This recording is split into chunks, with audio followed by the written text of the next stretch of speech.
SolveYourTech.com, your source for how-to guides and tutorials. Welcome to our video about how to adjust flashlight brightness on iPhone in iOS 17.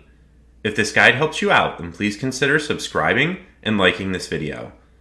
If it seems like the brightness of the flashlight on your iPhone is either too bright or too dim, then you have the option to change that setting. You can do this by swiping down from the top right corner of the screen to open the control center, and then you just need to find the flashlight button there.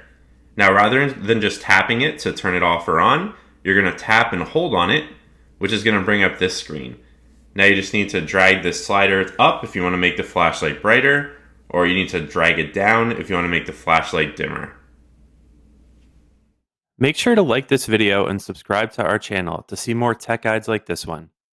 For additional information on this topic and to read the entire article, click the link in the description to visit solveyourtech.com.